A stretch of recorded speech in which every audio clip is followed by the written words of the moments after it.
Olá, tudo bem? Aqui quem está falando é o professor Anderson. Mais uma aula de geografia. A aula de hoje nós falamos de geografia geral. A geografia ela é dividida em geografia geral e geografia do Brasil. Esse assunto é da geografia geral, ou seja, veremos o contexto mundial. Beleza. O que nós veremos hoje na aula, professor? Nós veremos o conceito de urbanização. Falaremos do espaço humano e aí dentro do espaço humano falaremos de urbanização, processo de urbanização e o espaço urbano. E o espaço urbano. Veja só aqui, ó. Vamos botar aqui esse assuntinho aqui na frente, né? Vamos botar aqui, ó. Olha só. Veja só. Geografia geral, vamos lá, vamos falar de urbanização.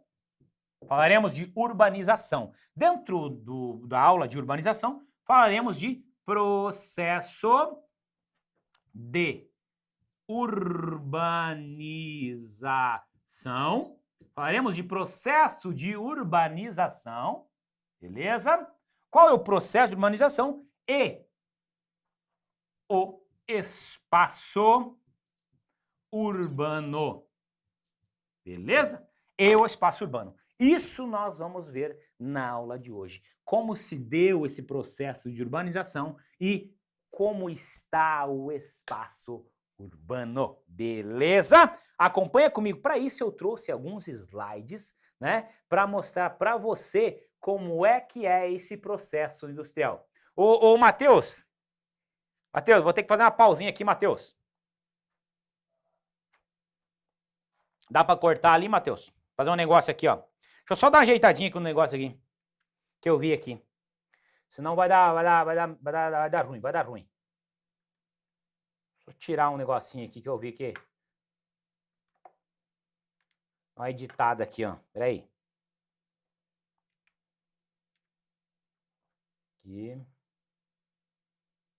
Aqui um por um, filho da mãe.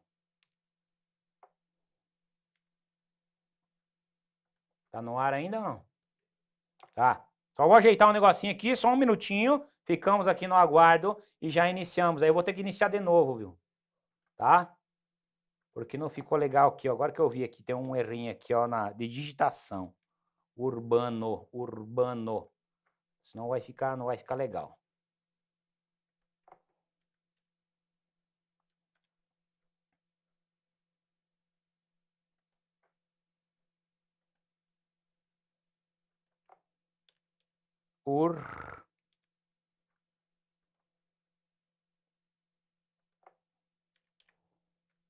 Urbano. Tá quase. Quase.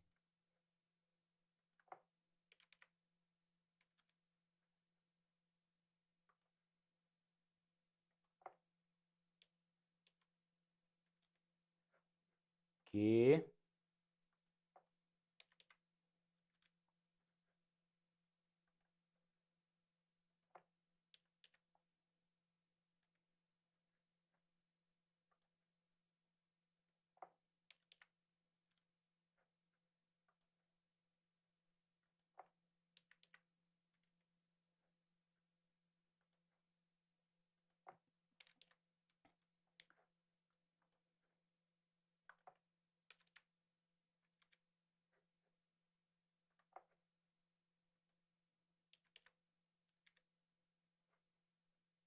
Beleza. F5.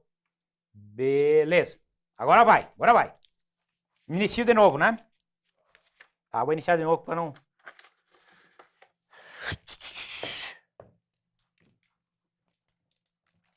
Vamos lá. Agora valendo. Vamos lá.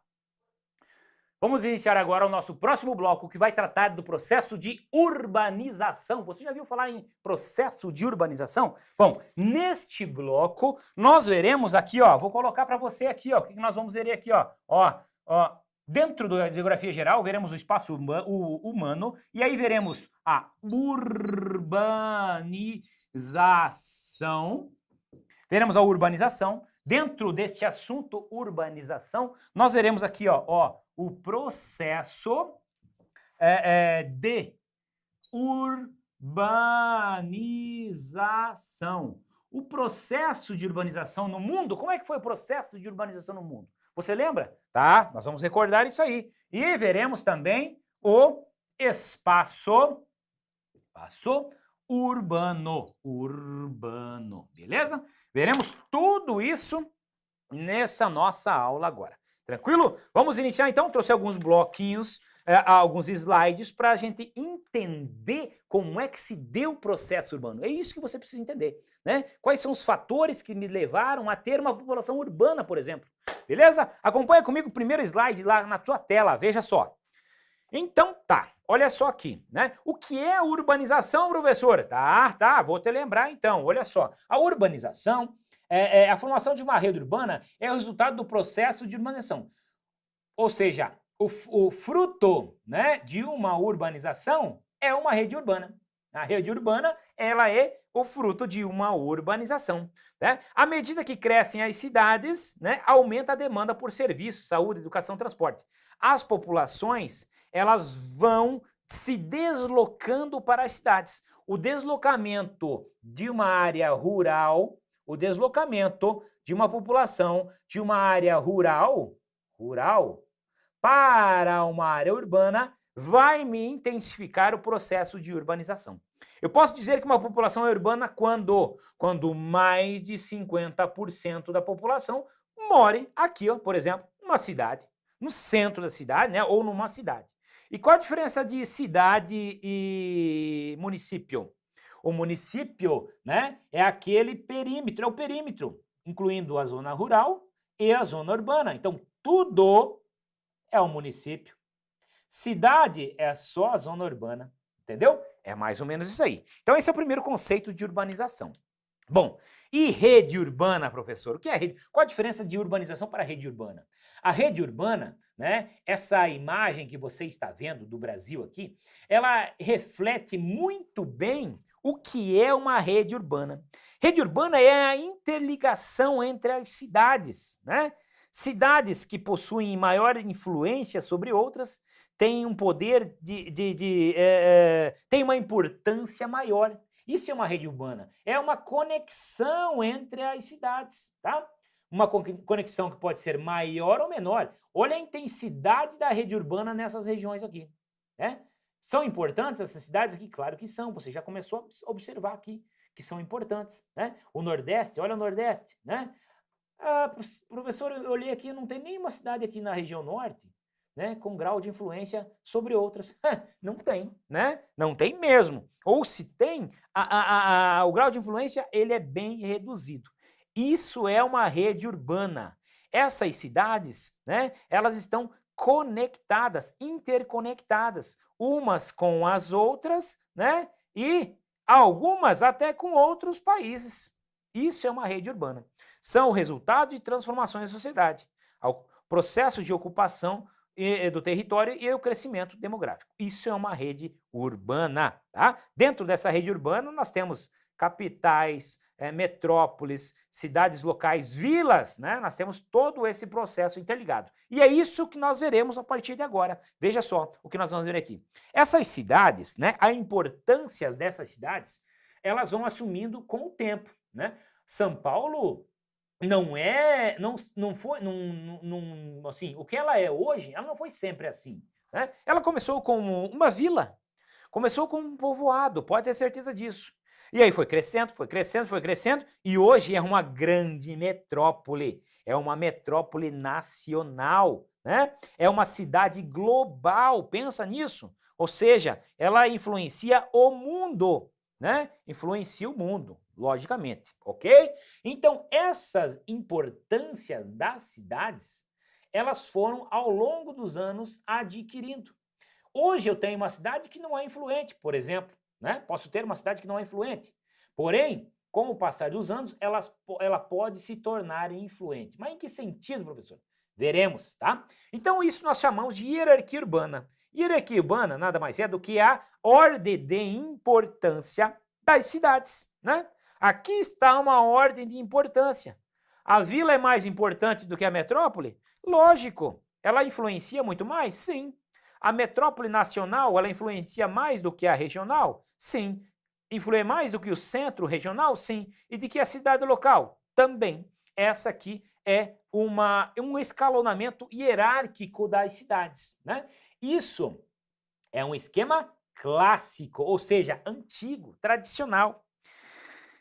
É um esquema, basicamente, de quando as comunicações, quando a internet, né, quando a evolução tecnológica ainda estava, ou não existia, ou ainda caminhava a passos curtos, né? Caminhava a passos curtos. À medida que a internet chega, à medida que a evolução tecnológica é introduzida e chega a países, né, no caso do Brasil, essa hierarquia ela vai se modificando. Então quer dizer, professor, que eu não tenho mais metrópole nacional agora? Eu tenho ainda mais forte. Está aqui, ó. Eu tenho metrópole regional? Eu tenho aqui, ó, ela aqui. O centro regional, a cidade local e a vila. Sim, sim, eu tenho tudo isso. Só que vejam só, como houve uma evolução tecnológica, né? Naquela época, antigamente, eu estou aqui na vila. Eu preciso de alguma coisa que esteja lá na metrópole nacional. Eu venho até a cidade local, que se comunica com o centro regional, que se comunica com a metrópole regional, que se comunica com a metrópole nacional, né? Até porque os meios de transporte não eram evoluídos, os meios de comunicação não eram evoluídos, então existia uma hierarquia. Então, para eu chegar a obter uma informação, alguma coisa da metrópole nacional, eu precisava necessariamente passar pelas outras cidades na hierarquia. Sim, hoje não. Com a evolução tecnológica, a cidade local ela se comunica diretamente com a metrópole nacional e vice-versa, tá? Então eu tenho essa via de mão dupla agora. O centro regional, ele vai diretamente à metrópole nacional e retorna para ele, tá? Por quê? Fruto de uma evolução tecnológica, tá? Isso é a hierarquia urbana. Esse é o novo esquema da hierarquia urbana, essa intercomunicação entre as diversas cidades, entre as diversas hierarquias das cidades, ok? Beleza. Distinguindo agora, veja só, o que é metrópole nacional e assim por diante. O que é uma metrópole, para começarmos, né? Metrópole é uma cidade com grau de influência maior sobre outras, né? Uma metrópole é uma cidade em que possui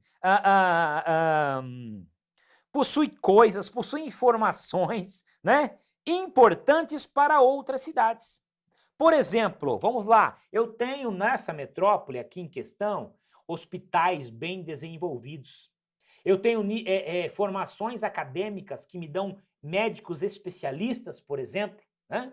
Esses médicos se concentram na metrópole. Então, a cidade precisa da metrópole? Claro que precisa. Isso que eu estou falando só no quesito saúde, por exemplo. Então, eu preciso ir para consultar com um médico especialista na metrópole? Sim.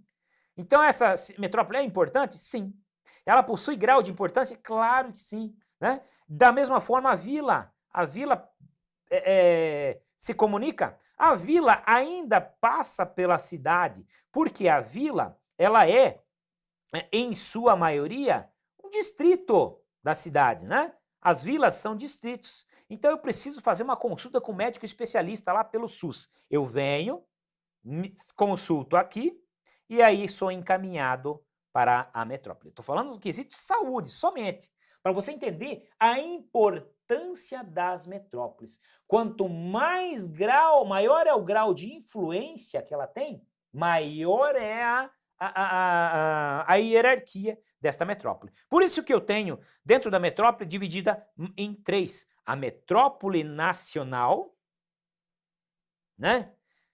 Ou melhor, em duas, e a metrópole regional. A metrópole nacional é aquela que exerce grande influência a nível nacional. A nível nacional. Por exemplo, São Paulo, né? Por exemplo, Brasília, Rio de Janeiro, são metrópoles que influenciam o Brasil inteiro, tá? Isso é uma metrópole nacional. Isso falando que existe Brasil, né? Mas grandes metrópoles, né? Metrópoles globais, né? Nova York, Tóquio, né? O próprio São Paulo, o próprio Rio de Janeiro, estão em níveis né, de metrópoles que influenciam o mundo. Já as metrópoles regionais, elas têm um grau de influência menor do que a metrópole nacional. Elas influenciam a sua região, por isso que é chamada de regional. Influenciam o seu estado, né? Influenciam, por exemplo, a região sul e assim por diante. Não tem poder de influência sobre o país inteiro. É isso, essa é a diferenciação, ok? E aí das metrópoles regionais, nós temos os centros regionais, que são cidades, né?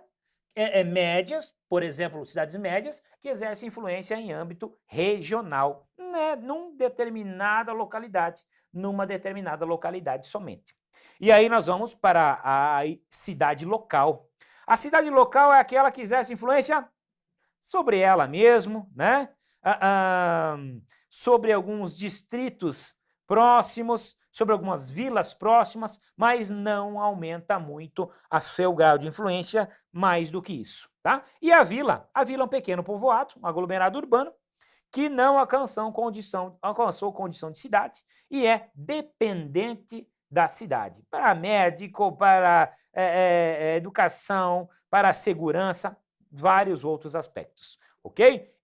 Isso é a transformação da hierarquia urbana, e é mais ou menos assim que ela se posiciona na geografia, beleza? Ok. Bom, o que mais que nós temos aqui de importante? Veja só, sobre o espaço urbano das cidades, nós temos fatores de formação das cidades. Como é que uma cidade se forma, né? O fator de crescimento da cidade. Como é que uma cidade cresceu, né? Como é que ela vem crescer? Eu tenho fatores atrativos e fatores repulsivos. Os fatores atrativos de crescimento das cidades, eles estão atrelados, né, ao crescimento industrial. Indústrias se desenvolvendo em algumas cidades, por exemplo, né? Moro numa cidade X e lá naquela cidade montaram uma indústria. Tá aqui, ó. Essa indústria vai atrair pessoas? Claro. Vai atrair mão de obra? Sim. As pessoas em busca de trabalho, em busca de emprego, vão para as cidades, saem do campo e vão para as cidades, né? Em busca de emprego. Então, o crescimento industrial é um fator atrativo? Sim. Cai em prova? Isso aqui cai muito em prova, fica atento, tá? Fica atento. O que mais que nós temos, né? Com esse crescimento industrial, com a vinda das cidades, né? Com a vinda das pessoas para as cidades, há um crescimento das cidades. Se essa vinda é rápida, eu tenho um crescimento acelerado. Quando eu tenho um crescimento acelerado, eu não tenho crescimento organizado. Geralmente, eu não tenho crescimento organizado. E é isso que nós vamos entender daqui a pouquinho, tá? Mas primeiro eu quero falar dos fatores repulsivos. O que faz com que uma cidade cresça? Ainda com fator repulsivo, né? Ainda que seja com fator repulsivo. As cidades elas podem crescer devido a processos de êxodo rural, por exemplo, né? Processo expulsivo do campo, né? Vou criar esse termo aqui. Um processo expulsivo do campo, ou seja, a mecanização, né, foi um dos fatores repulsivos que fez com que as cidades crescessem. Foi um fator repulsivo que fez com que as cidades crescessem. Repito, é isso mesmo, tá? As pessoas saíram do campo e foram para as cidades, mas não foi espontaneamente. É isso que identifica um fator atrativo e um fator repulsivo. Se a pessoa sai do campo e vai para a cidade de livre e espontânea vontade, é um fator atrativo. Eu vou para lá porque abri uma indústria lá e eu quero trabalhar nas cidades. Pronto, eu estou indo de livre e espontânea vontade. É um fator atrativo? Sim. Agora, se essas mesmas pessoas ou outras pessoas saírem do campo expulsas, né, entre aspas, expulsas, ou seja, veio a mecanização, eu trabalhava de empregado numa fazenda e eu cortava cana. E agora o meu patrão comprou uma máquina de colher cana, então ele não precisa mais da minha mão de obra. Ou seja, ele me mandou embora. E eu não tenho onde procurar emprego no campo. A mecanização tomou conta do que eu sei fazer. Então, ele tem que se deslocar para as cidades, porque lá é o único local que ele pode encontrar emprego. E aí eu tenho um fator repulsivo, né? Esse fator repulsivo, ele é o maior causador de urbanização acelerada, né? Ele é um fator que é muito comum em países subdesenvolvidos. Muito comum em países subdesenvolvidos. E são nos países subdesenvolvidos que essa urbanização ela acontece de forma acelerada, né? Quando acontece de forma acelerada, consequentemente, pessoas chegam nas cidades e não têm nem aonde morar. E aí acabam morando em periferias, acabam morando em aglomerados subnormais, que foi chamados de favelas, né? Então, quando eu tenho uma urbanização acelerada, eu tenho grandes chances de ter altos índices de aglomerados subnormais, de pessoas sem condições físicas ou sem condições de moradia ou de escolaridade, né? De escolas, saúde, né? Então eu tenho condições precárias, geralmente eu tenho condições precárias, ok? Bom, e aí nós temos alguns processos. Durante a evolução da cidade, né? Daquela evolução da vila, até chegar a uma cidade, por exemplo, como Curitiba, na imagem aqui, ó, eu tenho um processo de evolução. E aí essas cidades elas vão evoluindo e vão tendo alguns conceitos que para a geografia é importante. Para a sua prova é importante, né? O primeiro conceito que eu quero nominar para você é o conceito de conurbação. O que é o conceito de conurbação? Conurbação é a união física entre duas cidades, né? Vejam só aqui, ó, vou até apagar para te mostrar melhor, tá? Vejam só aqui, isso aqui é uma área conurbada. Ou seja, Curitiba e São José dos Pinhais, né? E Araucária, por exemplo, você não consegue distinguir, se você estiver lá embaixo, onde é uma cidade, onde começa uma e termina a outra. Aqui até você está vendo, né? Provavelmente tem um rio aqui assim, ó, você consegue observar. Mas, por exemplo, Araucária e Curitiba, aonde é que é a divisa? É aqui? É aqui? É aqui? Não dá para saber. E isso acontece quando eu tenho um processo chamado de conurbação. É a união física entre as cidades, né? A cidade é a parte urbana. Eu estou, às vezes, em uma rua e atravesso a rua, eu já estou em outra cidade. Sem ao menos perceber, não tem divisa. Isso é a conurbação, que é um fenômeno que cai muito em prova. Então, olha só, é gaivota, fica atento, olha só. Bom, outro processo de evolução das cidades, que está muito comum atualmente, é o conceito de periurbanização ou suburbanização. Bom, subúrbio, quando eu falo subúrbio, você pensa em quê? Professor, subúrbio eu penso em favela, em moradias precárias. Não é bem assim, né? O subúrbio, sim, tudo bem. Mas a suburbanização, já não posso afirmar esse conceito. Com certeza, na cidade onde você mora, você já ouviu falar que estão montando um condomínio de luxo lá no meio do mato, né? Na entrada da cidade, em terrenos bem arborizados, como esse aqui, ó, né? Não estão montando um condomínio de luxo, com gramadinho, um negócio desse cinema, não é? Isso mesmo, isso aí é o conceito de periurbanização. Ou seja, consiste no processo de expansão da área urbana para além das cidades, para áreas rurais. O espaço rural está tomando outras formas. Aqui é a área rural, ó.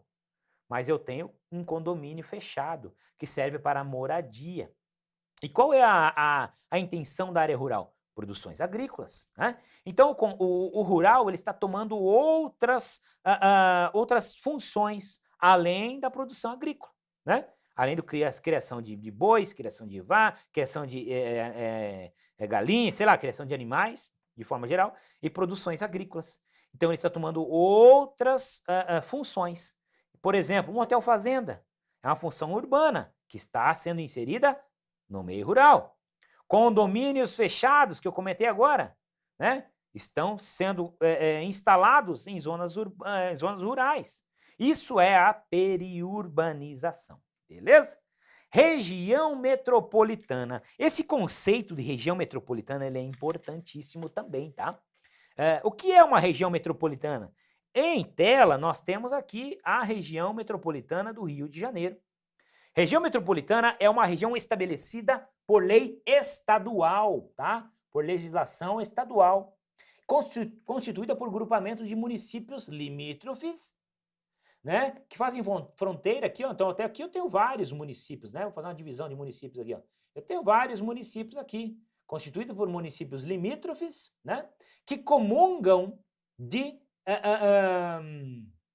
dos mesmos anseios, comungam das mesmas funções públicas. Por exemplo, nas regiões metropolitanas é muito comum eu ter um sistema educacional, né, distribuído para a região metropolitana. É muito comum eu ter um meio de transporte, né, a urbanização, um meio de transporte desenvolvido para uma região metropolitana. Você já não foi a alguma cidade e você viu lá no ônibus escrito assim, metropolitano de, sei lá, do Rio de Janeiro, no escrito no ônibus. O que quer dizer que esse ônibus, ele circula por toda a região metropolitana, né? Qual é a função?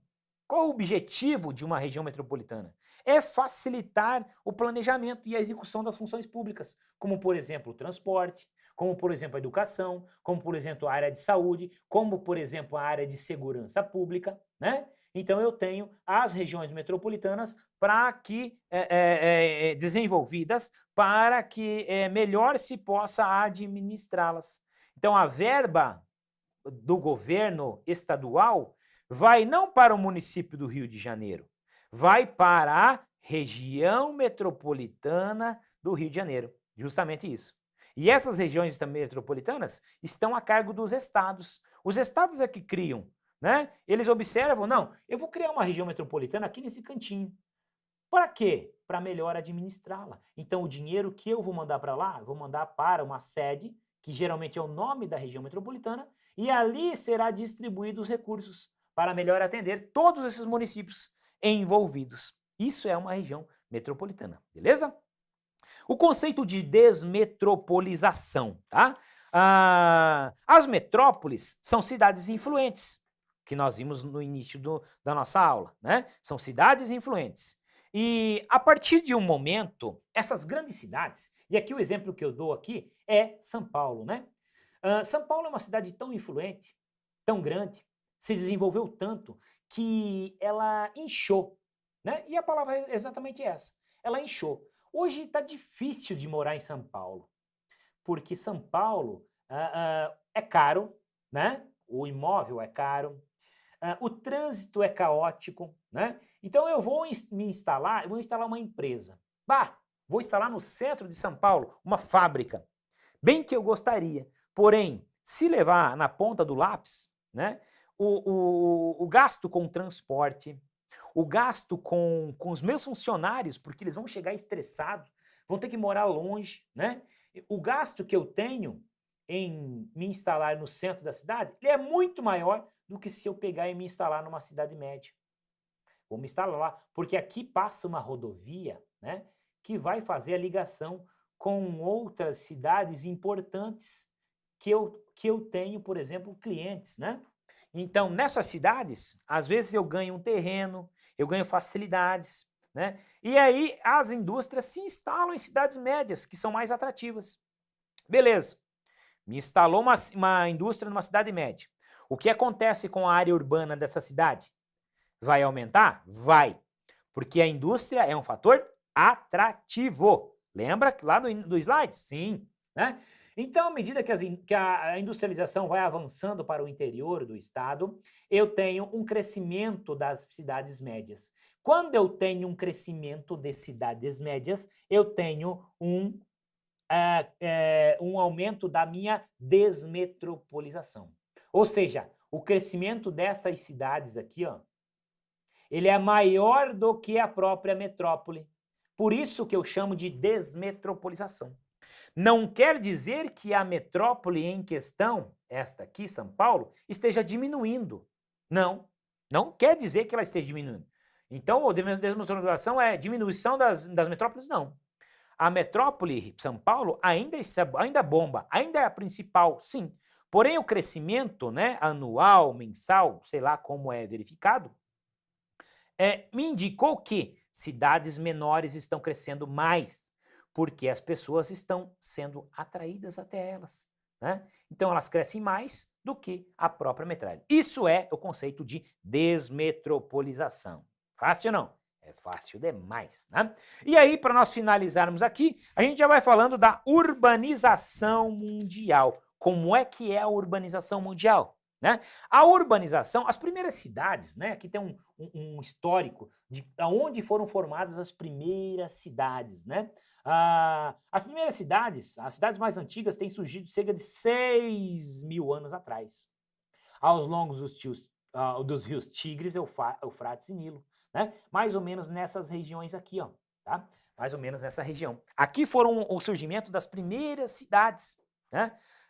Que, logicamente, você já imagina como elas eram, né? Cidades pacatas, cidades sem desenvolvimento e assim por diante. Imagina, 6.000 anos atrás, ok? Bom, e quando é que a urbanização ela cresce no mundo? Quando ela cresce no mundo? A partir do século XVIII. No século XVIII, o que acontece no século XVIII? Que nós chamamos de Revolução Industrial. Isso mesmo, né? A partir da Revolução Industrial é que dá no mundo o aumento da urbanização. Eu falei lá nos primeiros slides em que o fator atrativo, o principal fator atrativo de crescimento da urbanização, crescimento das cidades, é a indústria? Sim. Aqui não foi diferente, né? O mundo ele passa a se urbanizar após a Revolução Industrial, lá no século XVIII. E aí nós tivemos mais uma Revolução Industrial no século XIX e a última Revolução, né, no século XX.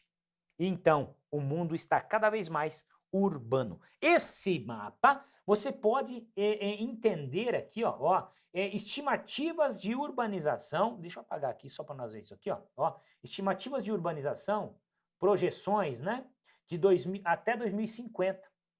Estima-se que em 2050, 70% da população resida nas cidades. E aqui, ó, conforme a legenda, você pode observar aqui, ó, o grau de urbanização. Quanto mais vermelho é o país, maior é seu grau de urbanização. Ó, o Brasil, atualmente nós temos 86% aproximadamente de urbanização, né? Olha outros países muito urbanizados, América do Norte, né?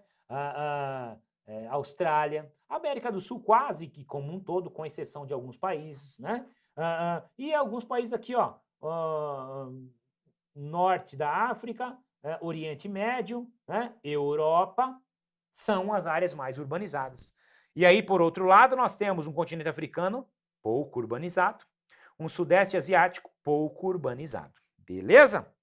Bom, na atualidade, né? Esse é um mapa de 2015, mas não mudou muito, né? Até hoje, é essa urbanização que nós temos.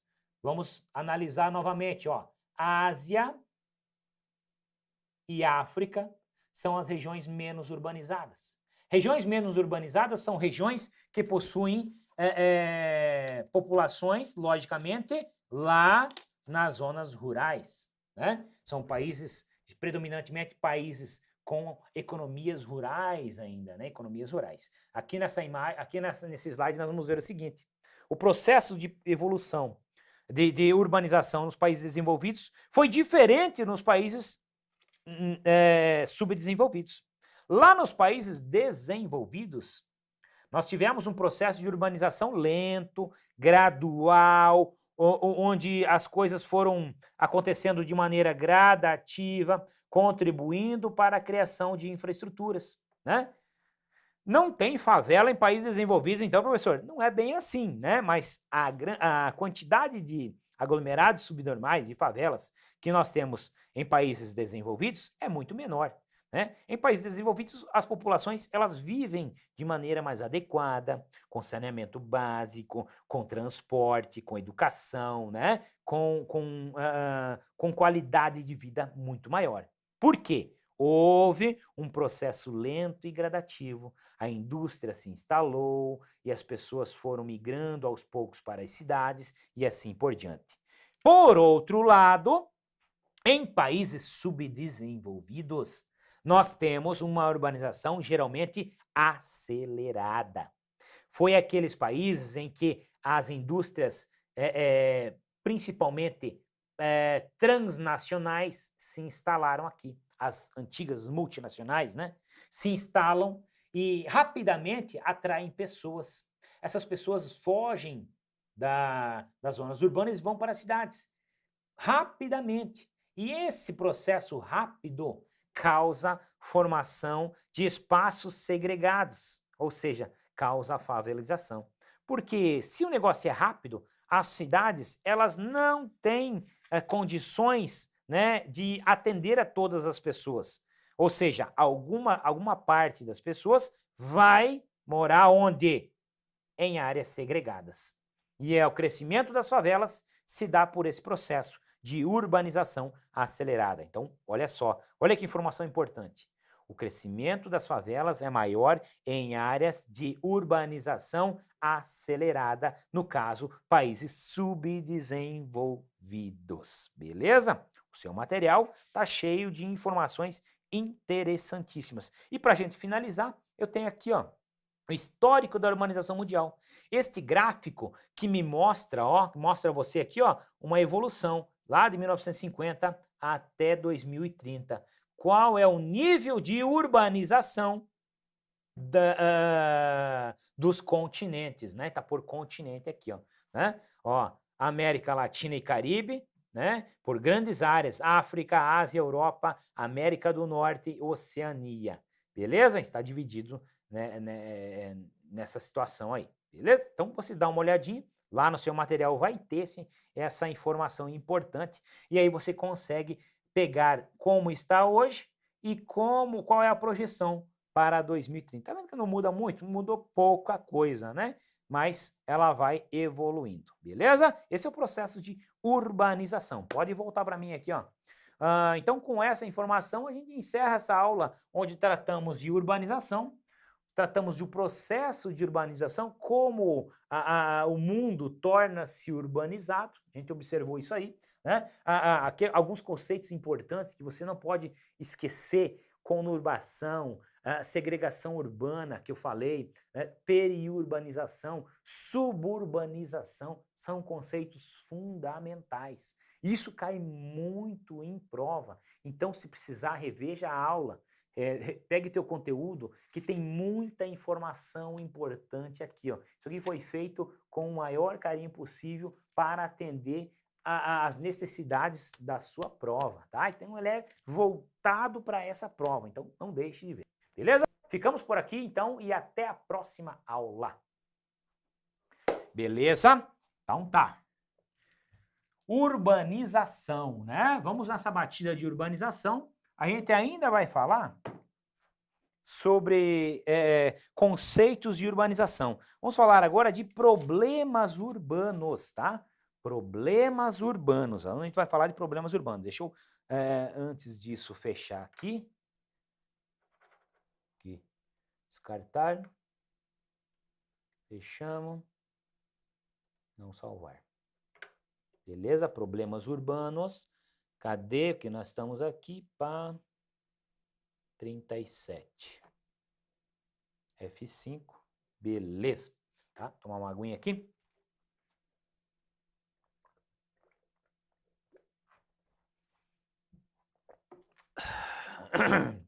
Problemas urbanos, tá? É o que nós vamos falar agora nessa nossa aula aqui. Beleza? Vamos iniciar então a nossa próxima aula, onde trataremos de problemas urbanos. Vejam só, vou colocar no quadro aqui para nós entendermos do que nós falaremos nesse assunto. Assunto também muito comum no seu dia a dia, né? Essa parte da geografia, ela é interessante porque tudo que eu vou falando aqui na frente, você vai conseguindo perceber à sua volta. Pode ter certeza disso. Então acompanha comigo aqui, ó. Vou colocar aqui o nosso título, tá? O nosso macro título, ele é Geografia Geral, Urbanização, tá? Nesse macro título, Urbanização, nós falaremos de, vamos lá aqui, ó, problemas urbanos, né? Falaremos de problemas urbanos, falaremos de principais indicadores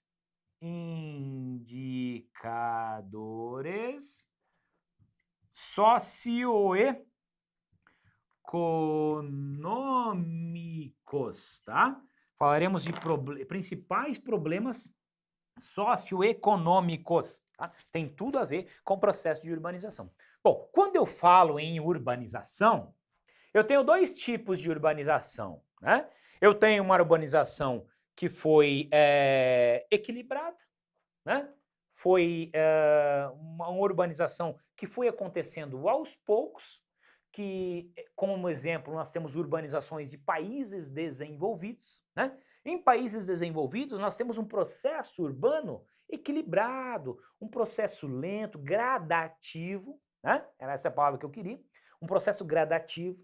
Em países urbanos, eu tenho países em que ocorreu industrializações aos poucos. Vamos lá para países europeus, por exemplo, né? Os processos industriais foram aos poucos, as indústrias foram sendo criadas ali. E à medida que foram sendo criadas, as populações foram sendo atraídas para as cidades. E no momento da criação da indústria, as cidades elas se prepararam para receber essas indústrias. Vou montar uma indústria aqui, vou criar um produto e tal. Aí imagina, esse processo foi lento e gradativo.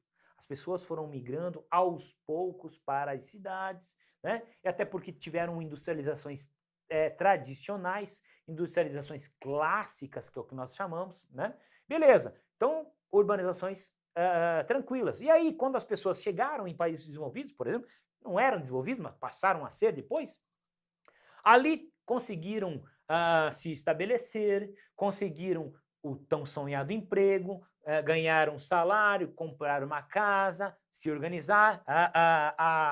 As cidades foram sendo estruturadas com ruas pavimentadas, esgoto, água, luz, educação, transporte, saúde, né? Tudo isso foi sendo aos poucos organizado. Então vejam, aos poucos organizado. Beleza. Em países subdesenvolvidos, que são países com industrializações tardias, né? Por que o país ele tem uma industrialização tardia? Porque antes, no momento em que países desenvolvidos estavam se industrializando, esses países eram colônias, como o Brasil, por exemplo. Nós éramos colônia de Portugal por muito tempo. Durante o nosso período colonial aqui, né, um pouco depois, né, ficamos alguns períodos sendo sugados, né, pelas nossas metrópoles, e aí depois disso tivemos uma economia voltada para a agricultura, né? Durante muito tempo o Brasil foi economia agrícola. A economia, a base econômica do país foi a agricultura e não a indústria, né? A indústria ela chega somente no século XX, né? Ah, professor, mas tem um período ali no final do século XIX? Sim, mas a indústria, na prática, ela chega no século XX.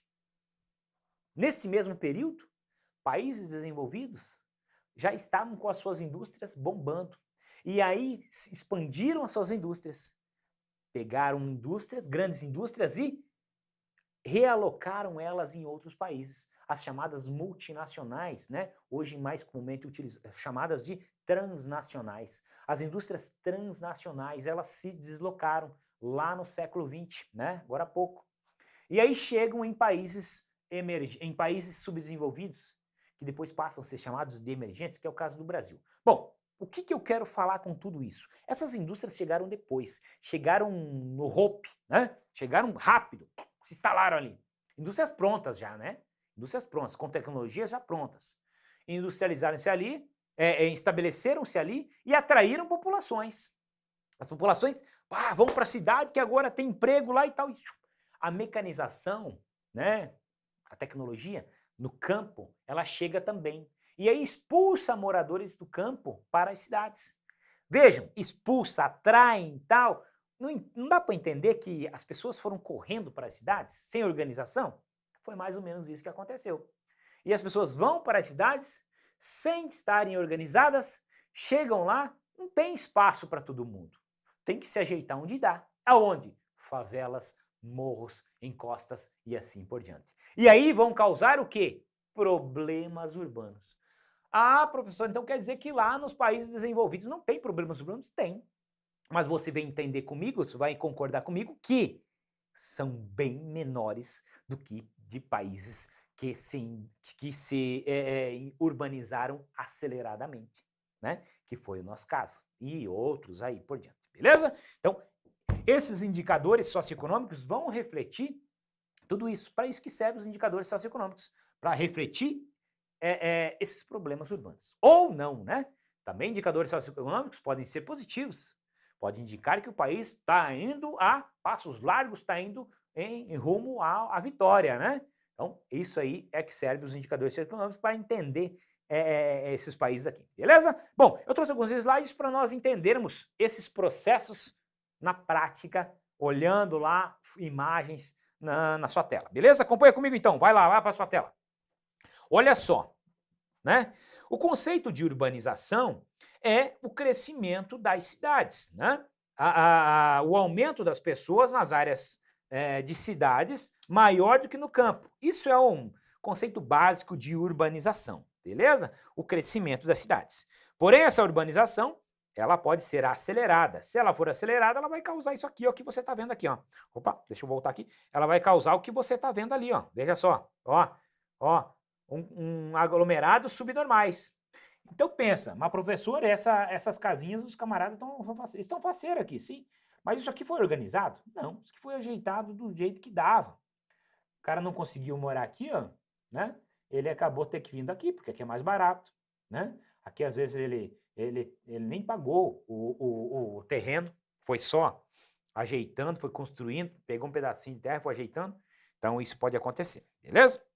Bom, esse espaço urbano, né? Para o IBGE, o que é o espaço urbano? Para o IBGE, cidade com menos de 20 mil habitantes são consideradas espaço rural, tá? Cidades com menos de 20 mil habitantes, para o IBGE, é considerado espaço rural. Tranquilo? Isso é o conceito de cidade para o IBGE, para nós iniciarmos a nossa conversa aqui. Beleza? Temos ainda fatores atrativos e repulsivos das cidades. Como fator atrativo de urbanização, eu tenho a Revolução Industrial. A Revolução Industrial, as indústrias atraíram pessoas para as cidades. Isso é um fator atrativo. E como fator repulsivo, eu tenho a mecanização do campo. Está aqui, ó, a mecanização do campo é um fator repulsivo, que faz com que as pessoas saiam do campo e vão para as cidades, forçadamente. Quando eu tenho uma migração forçada, um êxodo rural forçado, eu tenho um fator repulsivo de crescimento das cidades. Beleza? Ok. Bom, sobre os problemas urbanos, né?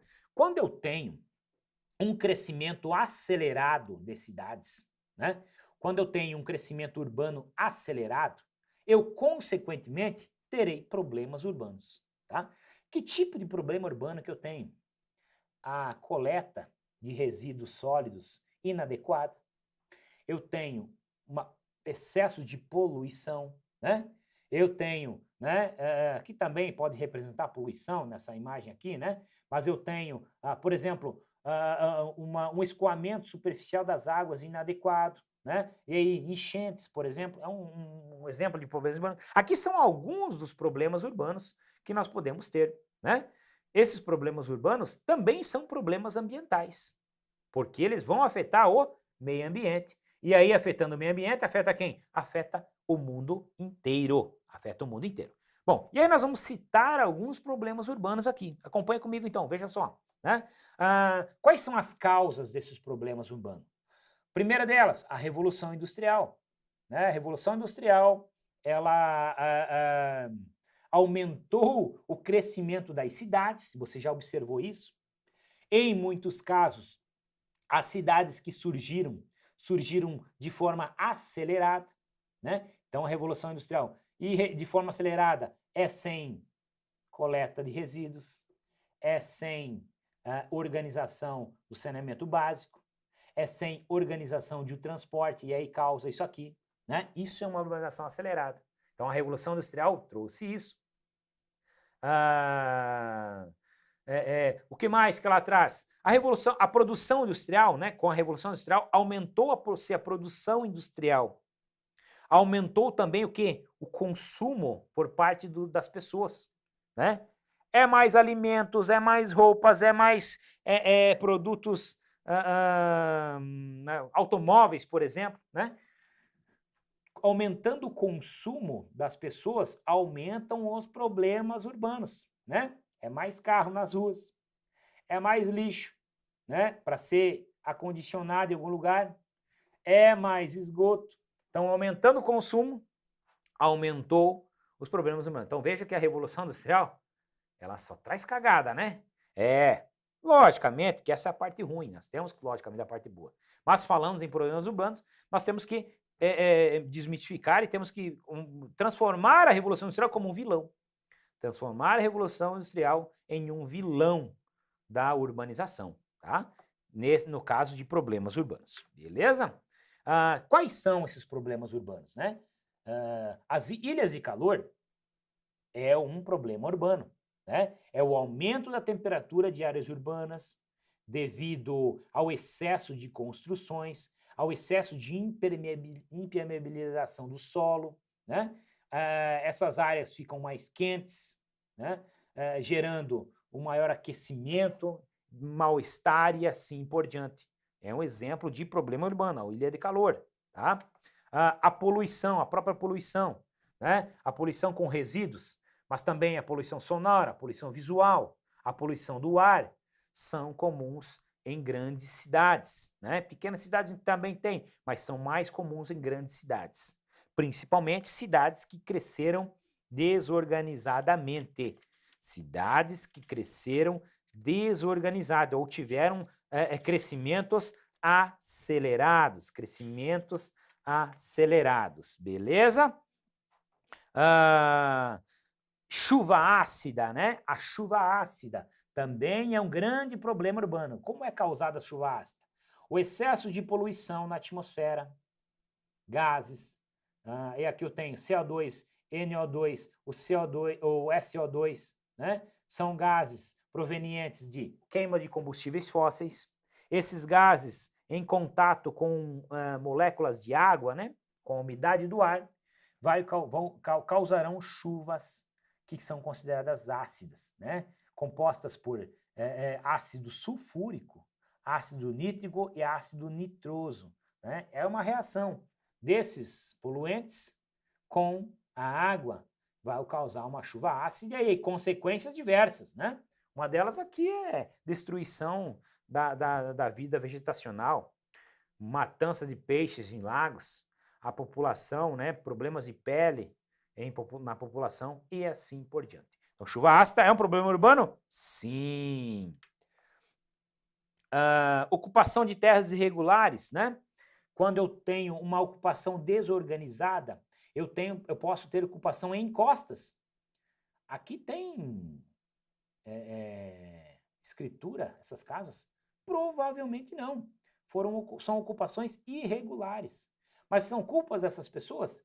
Na maioria das vezes não, porque a organização política não conseguiu resolver, ou não conseguiu abrir espaços, né, organizados para as pessoas morar. E aí elas acabam, por não ter condições suficientes para comprar um terreno em outras áreas, acabam se aglomerando nessas encostas, né? E aí, essas encostas íngremes, quando dá chuva, o que acontece? Deslizamentos. E aí toda chuvarada você pode acompanhar na televisão, você vê que acontece isso aí, tá? Então, ocupações de áreas irregulares é um problema urbano? Sim, ok? A imagem por si só já te explica, né? A imagem por si só, ela consegue te explicar que é um problema urbano, sim. A mobilidade, né? A mobilidade, engarrafamentos, né? Grandes congestionamentos, isso é um problema urbano? Sim. E o que causa esse problema urbano? Né? O excesso de carros, lógico. Mas quais as consequências desse problema urbano especificamente aqui? Estresse populacional, né? Perda de dinheiro por grandes indústrias. Por exemplo, esse caminhão que está aqui, ó, ele está parado, ele podia estar entregando a mercadoria, coletando a mercadoria e assim por diante, né? Ó, outro caminhãozinho aqui, ó. Então, eles estão perdendo tempo. Os próprios trabalhadores que estão dentro dos carros aqui, ó, eles poderiam estar em casa, poderiam estar no trabalho, né, já produzindo. Não, estão aqui, ó. Isso é um grande problema urbano, principalmente em grandes cidades, né? Gasta muito tempo gasta-se muito tempo indo para o trabalho, voltando para casa, causa estresse, como eu falei, doenças relativas a isso, gastos com saúde pública e assim por diante. Tá vendo que é uma bola de neve, ó? É uma bola de neve que vai se aumentando cada vez mais. Tudo por falha no processo de urbanização, beleza? Violência, né? Violência. E aí temos vários tipos de violência. Familiar, né? A questão do desemprego. Não tenho emprego suficiente, não tem emprego suficiente para todo mundo. Vai causar violência. O tráfico, né? É uma consequência. As drogas, o preconceito, e aí sim por diante, né? Essa chargezinha, ela mostra aí o mapa da violência. Todos esses aspectos, não precisa estar tudo junto, mas todos esses aspectos colaboram para o aumento da violência, né? E essa violência ocorre devido a problemas urbanos. Devido a problemas urbanos, professor? Sim. O cara não tem moradia adequada, o cara não tem emprego adequado, mora num lugar horrível, né? Sem condições financeiras de sustentar a família, sei lá, às vezes ele chega em casa e acaba não tendo o que dar para a família comer e assim por diante, e a causa acaba caindo no mundo, né? No mapa da violência. Mas então, professor, esses camaradas que não têm essas condições, eles estão certos, então, em correr para o lado do tráfico das drogas? Não, claro que não, né? Existem outras formas. Mas se os problemas urbanos fossem menores, esses índices de violência também seriam menores, né? Sabe, tem aquele vagabundo que vai ser vagabundo a vida inteira, né? O cara vai ser rico e vai ser vagabundo, o cara vai ser pobre e o cara vai ser... Não tem jeito, né? Então tem cara que não tem o que fazer. Ele tem índole de ser ruim, vai ser ruim a vida inteira, né? A não ser que ele mude. Mas, de maneira geral, os índices de violência são causados por problemas urbanos, claro que sim. Tá? Favelização é um problema urbano? Claro que é. Professor, mas eu moro numa favela, eu adoro morar na favela. Tudo bem, claro, você se criou ali, às vezes tem um círculo de amizade bacana, lógico, excelente, tá? Mas eu tenho certeza que a maioria das pessoas que aqui moram, a grande maioria das pessoas que aqui moram, elas prefeririam morar em locais com espaço, uma casa espaçosa, né, bonita e tal, né, com ruas largas, com transporte público adequado, com encanamento de água, esgoto, luz, né, tudo como está escrito em algum manual aí, né? Sim, tenho certeza que a maioria queria estar no lugar desses, né? E não assim amontoados, né? Uma casinha do lado da outra, com privacidades, com problemas de privacidade e assim por diante, tá? Então a favelização, ela é uma consequência da má urbanização, né? Da urbanização acelerada, beleza? E aqui eu tenho também a segregação urbana, que nada mais é do que um processo de separação de classes sociais, né? E nesta imagem, ela ilustra muito bem isso aqui, a tal da segregação urbana, que é um problema urbano, né? Eu tenho, basicamente, na mesma área, né? No mesmo espaço, uma classe social, né? Alta e pessoas com nível, né, econômico bem inferior. Mas então é culpa desses camaradas aqui? Não, não necessariamente. Questões, às vezes, de oportunidade, né? Mas também questões de oportunidade e questões de má organização urbana. Má organização urbana. Essas pessoas não tiveram acesso aos mesmos empregos do que essas, não tiveram acesso à mesma educação do que essas, por exemplo, né? Pode ser que não seja, mas não tiveram acesso à educação, não tiveram os mesmos acessos né, a escolas bem estruturadas, que é a educação, né, do modo geral, né, e acabaram tendo que se aglomerar nesses locais. Aqui não, aqui os camaradas às vezes estudaram em bons colégios, alguns já vieram de famílias ricas e assim por diante. O fato é que, em um mesmo ambiente, nós vemos duas imagens distintas, né? O desenvolvimento, né? Econômico e a precariedade populacional, ok? Segregação urbana é um problema urbano? Sim, tá? A especulação imobiliária também nos traz como problemas urbanos, tá? Especulação imobiliária, tá?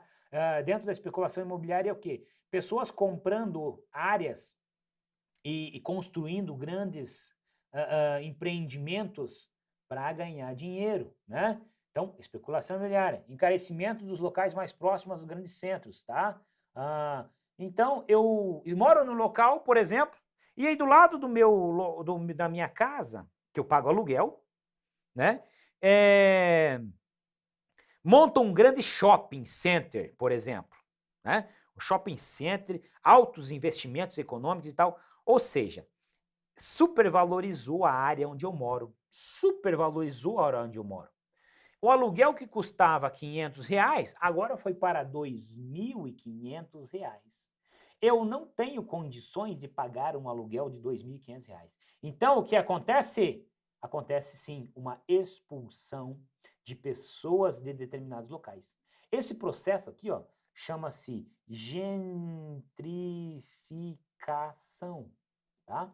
É um processo de valorização de algumas áreas e, consequentemente, pessoas com menor poder aquisitivo acabam sendo expulsas, né?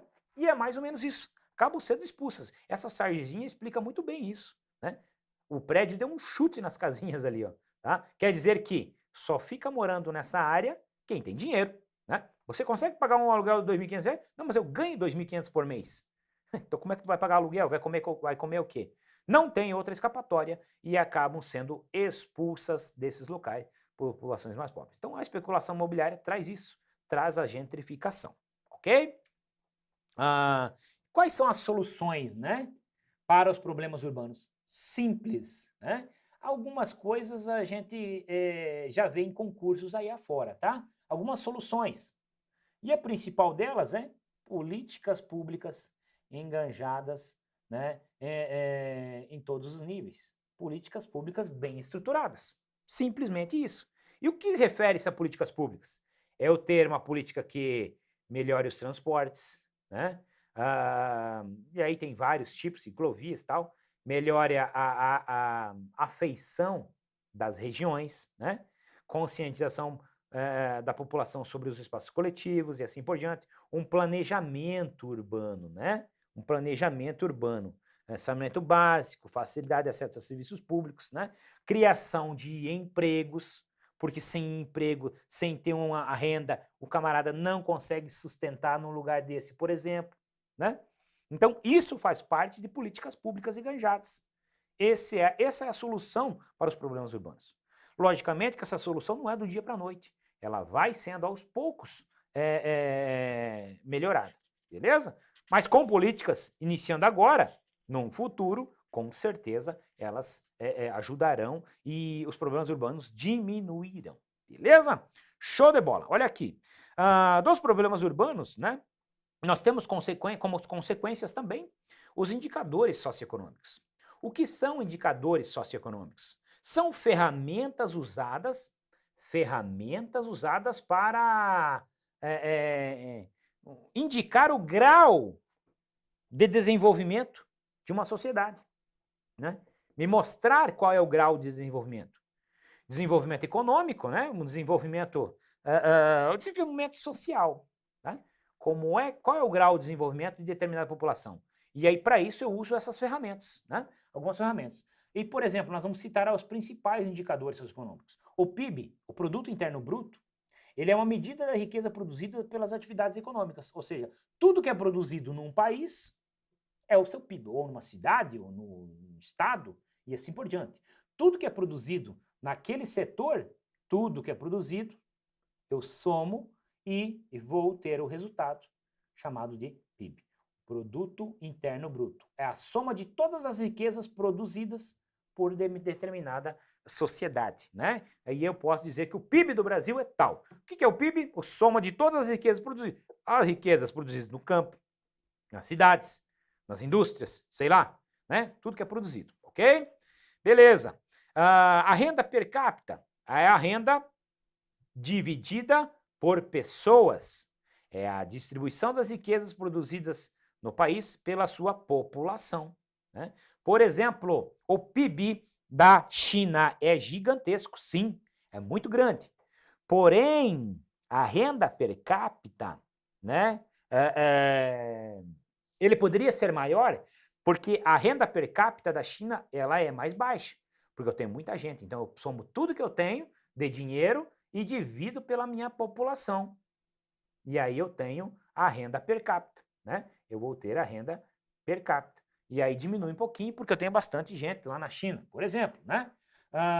Então, é tudo que eu tenho dividido pela população. Vai me dar X para cada um, ok? Ah, mas professor, mas tem gente que trabalha, tem gente que não trabalha ali. Sim, mas não interessa, né? Vai dar uma renda por pessoa. O coeficiente de Gini é uma ferramenta também, né? Criado por esse camarada chamado Gini, né? Ele indica, né, para utilizar, né, o índice de desigualdade social. Ou seja, quanto mais próximo, ele vai de 0 a 1. Quanto mais próximo de 0, quer dizer que eu tenho menor desigualdade social. Então é bacana, é legal, né? Os países que estão mais próximos a 0 no coeficiente de Gini são os países menos desiguais, ou seja, as populações vivem melhor. Quanto mais próximo de 1 o país está, maior é a desigualdade. Eu tenho desigualdade 0,900 e não sei o quê. Quer dizer que o país é muito desigual, né? Eu tenho muita gente pobre ou pouca gente rica e pouca gente rica. Ou seja, eu tenho muita gente sem dinheiro e muita gente com dinheiro, às vezes, né? Depende disso aí. Ou pouca gente com dinheiro. Então eu tenho desigualdades, né? Eu tenho classes sociais bem distantes. Os ricos e os pobres bem distantes uma das outras. Isso refere uma grande desigualdade social. Quando eu tenho classes sociais, né, juntinhas, próximas, eu tenho uma menor desigualdade social. Isso eu tenho apenas uma classe social, melhor ainda. Isso é quase impossível, mas melhor ainda, tá? Então, quanto mais próximo a 0, menor é a minha desigualdade. Quanto mais próximo de 1, maior é a minha desigualdade. Esse é o coeficiente de Gini, que é um indicador socioeconômico, ok? O IDH é o Índice de Desenvolvimento Humano. O IDH, ele calcula, né, baseado em 3 indicadores, está aqui, ó, isso cai em prova. Expectativa de vida, também chamada de longevidade, é um indicador socioeconômico, né? O nível educacional, o grau de escolaridade, né? Anos de estudo, e eu estou falando várias formas, como vem nas provas, tá? Aqui, expectativa de vida, longevidade, né? São formas de chamar. Aqui eu tenho grau de escolaridade, anos de estudo, né? Educação e assim por diante. E aqui eu tenho a renda, né? A renda por pessoa, a renda per capita, né? A renda per capita. Então, a renda per capita vai me dar, somando a longevidade, mais a educação e mais a renda per capita, vai me dar o Índice de Desenvolvimento Humano. O Índice de Desenvolvimento Humano, ele também vai de 0 a 1, né? De 0 a 1. Porém, o número 1 indica um alto índice de desenvolvimento humano. Tá legal. O 0 significa um baixo índice de desenvolvimento baixo. Baixo, muito baixo, né? O índice de desenvolvimento humano, o IDH 0, tá? É uma bosta, né? O IDH 1 é excelente.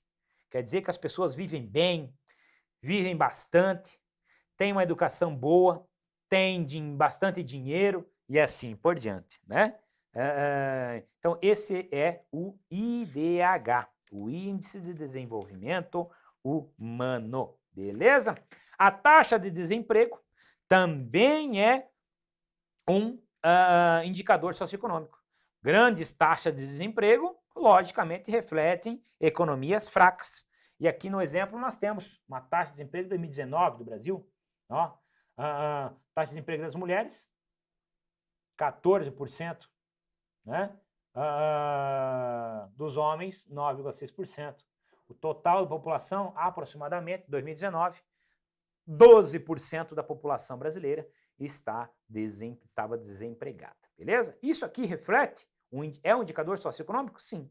Tranquilo? A análise desses indicadores, né, a gente vai fazer em aulas específicas. Aqui é importante, o que eu quero que você saiba que a taxa de desemprego é um indicador socioeconômico. E para finalizarmos aqui, nós temos, né, a oferta de serviços públicos, também como indicador socioeconômico. A oferta de ensino, a oferta de transporte público, a oferta na área de saúde, né? A coleta de resíduos sólidos, por exemplo, né? O saneamento básico, a infraestrutura, isso tudo são indicadores socioeconômicos. Se eu tenho um país, uma cidade com escola precária, eu tenho área de saúde precária, né? Eu terei baixos indicadores socioeconômicos. O que eu vou ter aqui? Pessoas morrendo de enfermidades, né? Altos índices de mortalidade vão me afetar os indicadores socioeconômicos. Beleza? Pode voltar para mim aqui, ó. Olha só. Quanta coisa importante nós vimos nessa aula aqui, né? Ela tratou de problemas urbanos e indicadores socioeconômicos. Você viu que tem tudo a ver, né? Os problemas urbanos vão gerar indicadores socioeconômicos baixos. Menores problemas urbanos, maiores indicadores socioeconômicos, né? Então, os indicadores socioeconômicos, eles me refletem o grau de desenvolvimento, o grau de estruturação das cidades, né? E aí vão me refletir a maiores gastos com saúde pública ou com educação e tal, e assim por diante. Beleza? Então tá, ficamos por aqui. Olha só, lembrando que você tem em suas mãos um material repleto de informações fundamentais para a sua prova. Não deixe de ver, beleza? Ficamos por aqui e até a próxima aula. Beleza? Falamos de indicadores, problemas urbanos, indicadores socioeconômicos, urbanização. Beleza? Olha só, agora nós vamos entrar na tal da geografia do Brasil. Agora sim, ó, geografia do Brasil, tá? Nós falamos até agora da geografia geral, né? Indicadores socioeconômicos. Mas, professor, você não falou dos indicadores socioeconômicos do Brasil e tal, tal? Não, porque não era a hora, né? A gente precisa saber que existem os indicadores. E quais são os indicadores?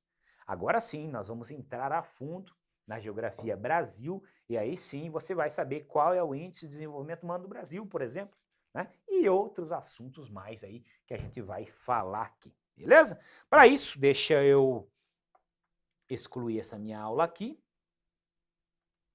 e iniciar a próxima aula aqui, ó. Onde é que nós estamos? Essa mesmo aqui. Opa. F5. Beleza pura. Posição, tal, beleza, fechou. Tomar uma aguinha aqui só para...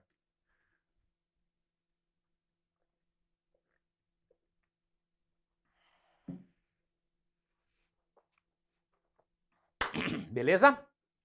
Vamos iniciar então nossa próxima aula falando de geografia do Brasil.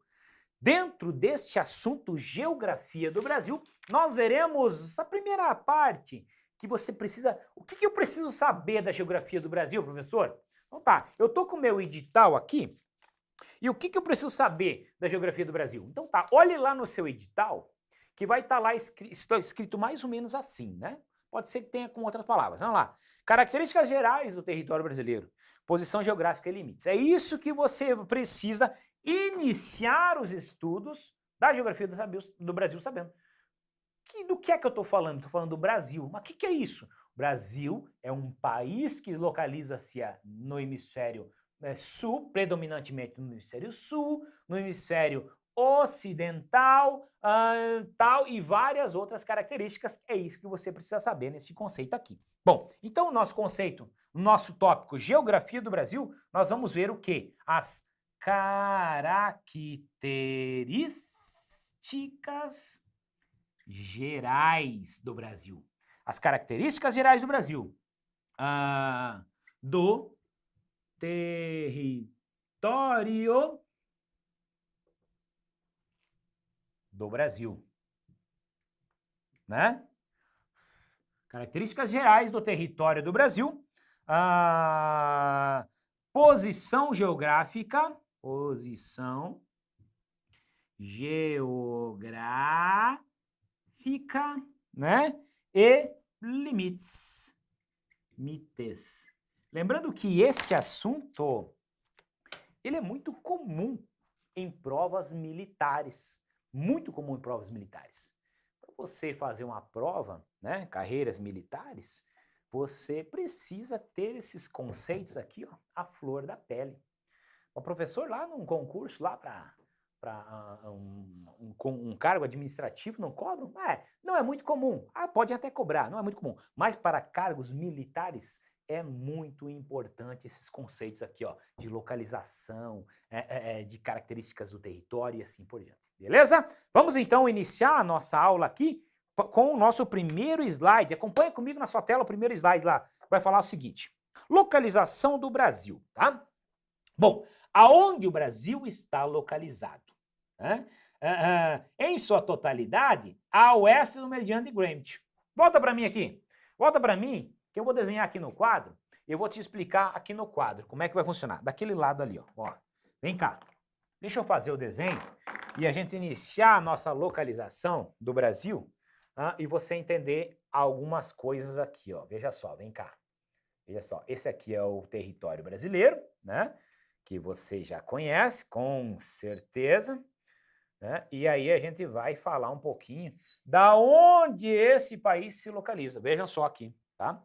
Aqui no chão, beleza? Bom, mapa mundi, né? Aqui nós temos o meridiano 0 grau, meridiano de Greenwich, tá? Aqui, mais ou menos, nós vamos ter um paralelo chamado, vou botar aqui, ó, Equador, 0 grau. Tranquilo? O Brasil localiza-se exatamente aqui. Veja só, né? Exatamente aqui, ó. Aqui em cima nós temos o hemisfério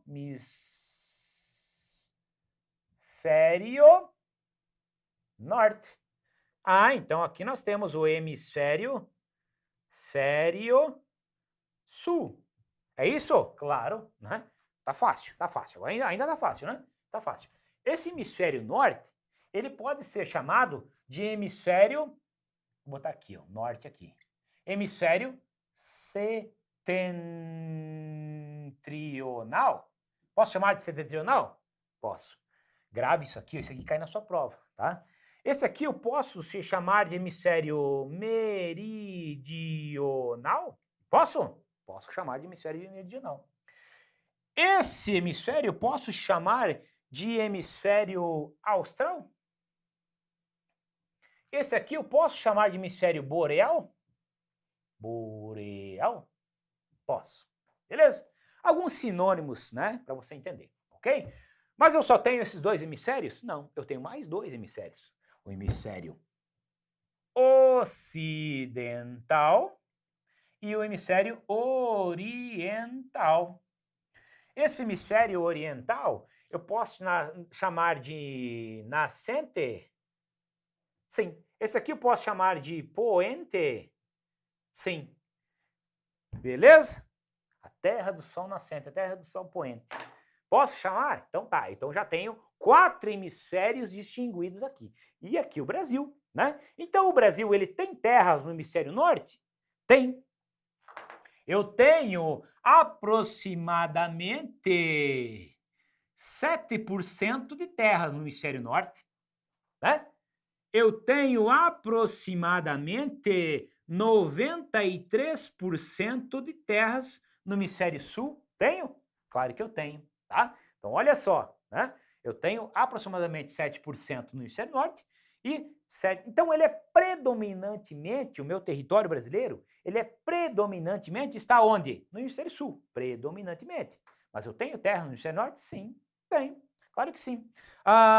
Eu tenho terras no hemisfério oriental? Tenho? Não tenho. Ó, o Brasil está totalmente no hemisfério ocidental. Ó, ocidental, tá aqui. Eu tenho alguma coisa de terra no hemisfério oriental? Não tem, porque aonde divide é o meridiano de Greenwich, ó, meridiano zero. Ok? Show de bola? Bom, ainda mais algumas coisas aqui, ó, para nós finalizarmos. Botar em azul.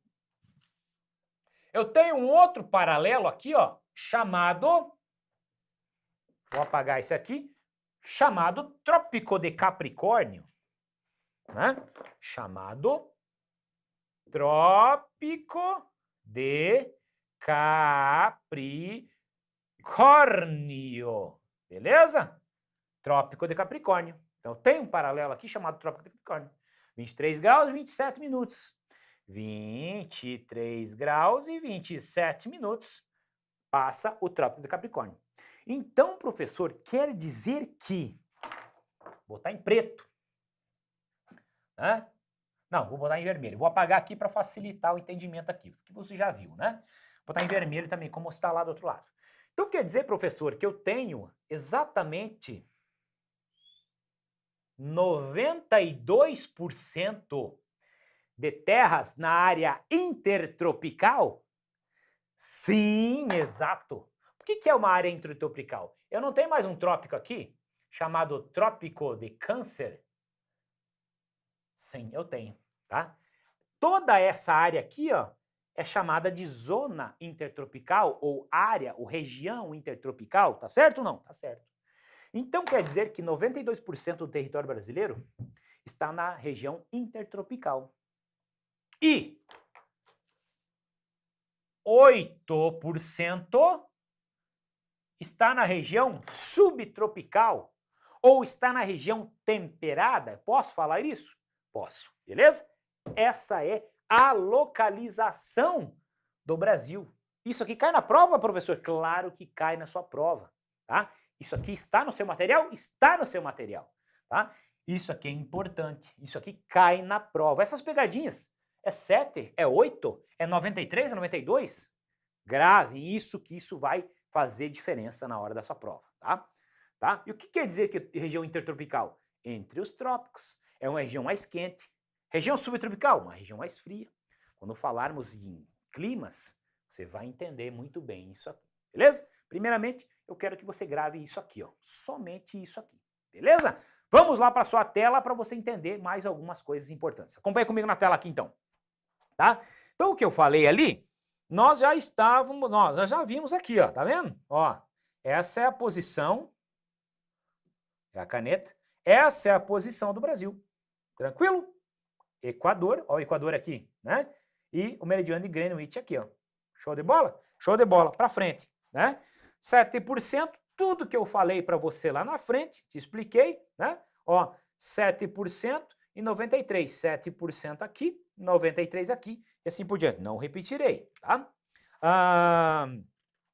Extensão territorial. Pá, agora sim, tá? Começa a ficar legal, tá?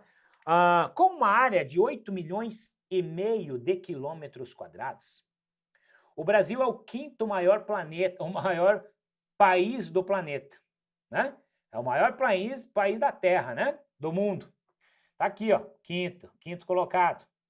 Né? O primeiro colocado, Rússia. O segundo colocado, Canadá. O terceiro, a China. O quarto, Estados Unidos, tá? E o quinto, Brasil, tá? O Brasil é o quinto maior país do planeta, Tranquilo? Atrás daqueles camaradas que eu falei para você aqui. Ele tem uma área correspondente a 1,6% da superfície da Terra. 5,6% das terras emersas, as que estão fora d'água. 20,8% da área total da América do Sul, ou da área total da América. De tudo isso aqui, ó, 20% é Brasil, tá? E 48% da América do Sul. Quase metade da América do Sul é Brasil. Quase metade da América do Sul é Brasil. É um dado importante? É muito importante. Beleza? Show de bola. O que mais que nós temos importante? Olha aqui, tá? Eu falei que no hemisfério norte nós temos 7% de terras no hemisfério norte. Sim. E qual é a latitude máxima que nós temos? A maior latitude positiva máxima que nós temos? Nós temos 5 graus. Então, aqui nessa região, né, nós temos 5 graus norte. Aqui embaixo, no Arroio Chuí, nós temos 33 graus sul, né? E tá vendo ali, ó, ele botou até um menos 33. 33 graus sul. Tá? Se eu botei o sul, nem precisava colocar o menos, mas, né, para reforçar para você aqui. Então, essas são a maior latitude norte que nós temos e a maior latitude sul que nós temos, ok? Professor, não me lembro o que é latitude mesmo? Então, você volta lá e olha a aula de coordenadas geográficas, tá? Tem uma aula específica no seu material aí de coordenadas geográficas. Quando eu falar em latitude e longitude aqui, ó, eu quero que você já saiba. É a mesma coisa da tabuada, né? Não adianta o professor de matemática vir dar a tabuada, vir dar a aula de matemática e o camarada nem a tabuada sabe. Então tá, você precisa saber o que é latitude e longitude, tá? Se não sabe, volta a aula lá e veja. Tranquilo? Tá? Tranquilo? Não vamos ser mirim, não vamos ser mirim e ficar escutando uma aula sem saber o que é. Beleza? Aula dada, aula cobrada. Show de bola. O que mais que nós temos aqui, ó? Longitude, né? A longitude é a distância do meridiano de Greenwich. Ok, eu tenho longitudes menos 35 e menos 75 oeste. Ou seja, o menos 35 está aqui, ó. E o menos 75 está aqui, ó. 75 oeste, 35 oeste. Beleza? Essas são as latitudes e coordenadas geográficas do Brasil.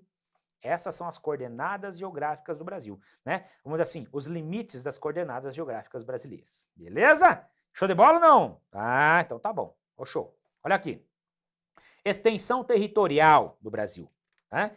Isso aqui é importante também. Isso aqui cai muito em prova. Provas militares adoram cobrar esses assuntos aqui, ó, tá? Extensão territorial.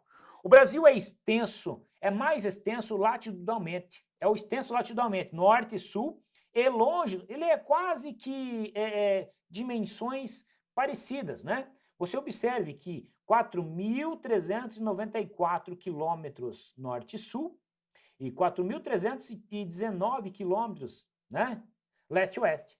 Nós somos mais compridos norte e sul do que leste e oeste, beleza? É mais comprido norte e sul do que leste e oeste. Ó, oeste, leste. Mais comprido norte e sul do que leste e oeste. Essas distâncias são importantes, tá? Nós somos praticamente iguais à distância, praticamente iguais, mas um pouco mais comprido entre norte e sul. Beleza? Somos um país com dimensões continentais. Continentais, né? Mundialmente, estipulou-se a Austrália como sendo um país continental. Países maiores do que a Austrália, todos os países maiores do que a Austrália são considerados continentais, né? O que significa um país continental? Que equivale a um continente, o tamanho, né? Equivale a um continente. Então, países maiores que a Austrália, nós somos maiores que a Austrália. A Austrália, ela é o 6º maior país do mundo, nós somos o 5º. Então, acima da Austrália, nós e os outros 4 somos continentais, países continentais, ok? Beleza? Essa extensão territorial, qual é não digo função, mas qual é a consequência de ter uma grande extensão territorial? A grande extensão territorial nos fazem ter uma grande variação climática. Então, temos variações climáticas grandes. Se eu tenho variações climáticas grandes, eu tenho a possibilidade de ter estações quentes e estações frias. Não é isso? Sim. Se eu tenho estações quentes, estações frias, eu tenho um grande território, eu tenho a possibilidade de de poder plantar vários cultivos. Eu posso plantar alimentos que se adaptam ao frio, eu posso plantar cultivos que se adaptam ao calor, né? Então eu posso ter uma heterogeneidade de produções. Posso ter? Claro que posso. Isso é um fator importante, né? Não está escrito aqui no seu material aqui, ó, ou nesse slide, né? Mas a gente subentende-se observando isso aqui. Certo ou não? Certo, claro. Eu tenho uma diversidade vegetacional muito grande. Ó, eu tenho biomas, né? Amazônico, eu tenho bioma cerrado, eu tenho bioma caatinga, Mata Atlântica, ó, Pampa. Então eu tenho vários biomas que foram desenvolvidos, né, devido a condições climáticas variadas. Alguns países, por exemplo, eu tenho um tipo vegetacional somente. Por quê? Eu tenho o mesmo clima. No Brasil, não. Nós temos vários tipos climáticos, de norte a sul. E isso vai me proporcionar essa diversidade vegetacional, que vai me proporcionar uma diversidade agrícola, né? Um potencial agrícola diferenciado, beleza? Então pensem nisso aqui, ó. Isso aqui essa aula vai sendo usada, ó, né, como exemplo para aulas futuras também, beleza? Show de bola. Bom, pontos extremos do Brasil, tá? Pontos extremos também é um assunto muito cobrado em provas, muito cobrado em bola. E aí não tem o que fazer, tu vai ter que decorar esse negócio aqui, não vai ter jeito, tá? Ponto extremo ao norte, eu tenho o que nós chamamos de Monte Caburaí, lá em Roraima. Monte Caburaí, em Roraima, nascente do rio Ailã, em Roraima. As nascentes dos rios são nos topos dos morros, né? Então ali eu tenho a parte mais setentrional do Brasil, né? Me lembro agora, tu sabe o que é setentrional, né? Lá em Roraima. A parte mais meridional do Brasil, ou seja, o extremo sul do Brasil, fica lá na localidade chamada Arroio Chuí, né? Lá no Rio Grande do Sul, com 33 graus e 45 minutos e 9 segundos. Beleza? Show de bola. Esse norte-sul, grava, decora esse troço aí. Na extensão longitudinal, ou seja, leste-oeste, eu tenho no leste a Ponta dos Seixas, que fica na Paraíba. Ponta dos Seixas, lá na Paraíba. O ponto mais oriental do país. O ponto mais oriental do país é a Ponta dos Seixas, no continente, né? Sem contar as ilhas, né? Fernando de Noronha, Trindade Martim Vaz e outras. Mas o ponto mais continental do país é Ponta dos Seixas, lá na Paraíba. Do outro lado, o ponto mais ocidental do país, nós temos lá na Serra da Contamana, o Monte Roraima. Que Monte Roraima? Na Serra da Contamana, nascente do rio Moa. Monte Roraima é aqui, né? Então, Serra da Contamana, nascente do rio Moa, tá aqui, ó, nascente do rio Moa, lá na Serra da Contamana, no Acre. Serra da Contamana ou do Divisor, também é chamado de Serra do Divisor, tá? Beleza? Grave, isso aí tem que gravar, meu camarada. Professor, tem que decorar isso? Tem, tá? Não me pergunte de novo, tem que decorar, não tem jeito, ok? Então, esses são os pontos extremos do Brasil, importantíssimo, repito, beleza?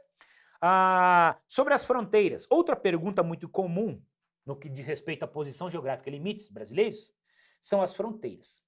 Com qual país o Brasil não faz fronteira? Essa questão já caiu pelo menos umas 724 vezes em concursos, né? quais são os países que o Brasil não faz fronteira. E aí um camaradinho vai me dizer, Equador de Chile. Aqui tá certo, exato, exato. Que bom que você sabe, tá? Isso vai cair de novo. Vai cair de novo, fica atento então. Bom, então o Brasil apresenta fronteira com 9 países na América do Sul. 9 países. Né? Mas não é com 10, professor.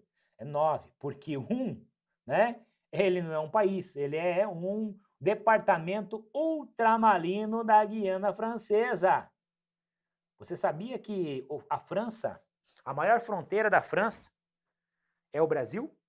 A maior fronteira da França é o Brasil. Sabia disso? Sim, porque é essa distância aqui, ó. A maior fronteira da França é o Brasil. Beleza? O país que mais faz fronteira com a França é o Brasil. Então tá. Então são 9 países mais esse departamento ultramarino da francês. Algumas literaturas trazem 10, que não está errado, né? Eles julgam que aqui o país é França. Então são quantos países o Brasil faz fronteira? 10. Tranquilo? Ok. Então tá. O que mais que nós temos? Nós temos 2 países em que não faz fronteira. Um deles é o Equador, que está aqui, ó. Equador. E o outro é o Chile, que está aqui, ó, na beiradinha aqui, ó. Chile. Show de bola? Então esses 2 países, o Brasil não faz fronteira. Mas outras coisas importantes que aqui nós precisamos observar aqui. Qual é a maior fronteira? A maior fronteira é com a Bolívia, com 3.400, mais de 3.400 quilômetros de fronteira. E a menor fronteira? A menor fronteira é o Suriname, com 593 quilômetros. Então, a maior e a menor fronteira é importante? Sim, também é importantíssima. Né? E, logicamente, você precisa ter essa localização espacial dos países ali. Tá? A Colômbia fica aqui em cima. Né? A Venezuela está aqui, ó, aqui em cima, aqui. Beleza? Então, essa localização espacial é importante que você saiba. E como eu sempre falo, camarada que quer passar numa prova, que cobra geografia, ele tem que, no mínimo, ter um mapa mundi e um mapa do Brasil colado na parede do seu quarto. Senão, esquece. Tem que saber. Show de bola? Beleza. Fronteiras terrestres, né? Nós temos mais de 17 mil quilômetros de fronteiras terrestres. Fazemos fronteiras com 588 municípios brasileiros. 588 municípios brasileiros que estão localizados aqui, ó, fazem fronteira com outros países. Ó. 588 municípios. Né? São municípios fronteiriços. Municípios fronteiriços, tá? A extensão das fronteiras terrestres é a 3ª maior do mundo. Mais fronteiras do que nós, só a Rússia e a China. Só a Rússia e a China têm mais fronteiras do que nós. Então nós temos muitas fronteiras. Qual é o comprimento? O que é fronteira no Brasil? Né? Fronteira no Brasil é determinada pela largura de 150 quilômetros. Se eu moro numa cidade que fica a menos de 150 quilômetros da divisa, eu moro numa região de fronteira. Beleza? Então, se eu estiver morando numa cidade aqui, ó, em Cascavel, por exemplo, né, que fica mais ou menos aqui, ó, fica na fronteira com o Paraguai, logicamente que a cidade mais fronteiriça é Foz do Iguaçu, que está aqui. Né? Se eu moro em Cascavel, por exemplo, que está a 130 quilômetros da fronteira, eu estou morando numa região de fronteira? Estou morando numa região de fronteira. Beleza? Então, isso é a fronteira. Tranquilo? Fronteiras brasileiras, fronteiras e limites, tá ok? Olha só aqui, ó. A fiscalização das fronteiras brasileiras. Isso aqui é uma pergunta, eu fiz questão de colocar isso aqui, porque é uma pergunta muito comum em provas militares também. Quem é responsável por fiscalizar as fronteiras? Fiscalizar e não proteger, hein? Fiscalizar é quem? A Polícia Federal. É ela que fiscaliza.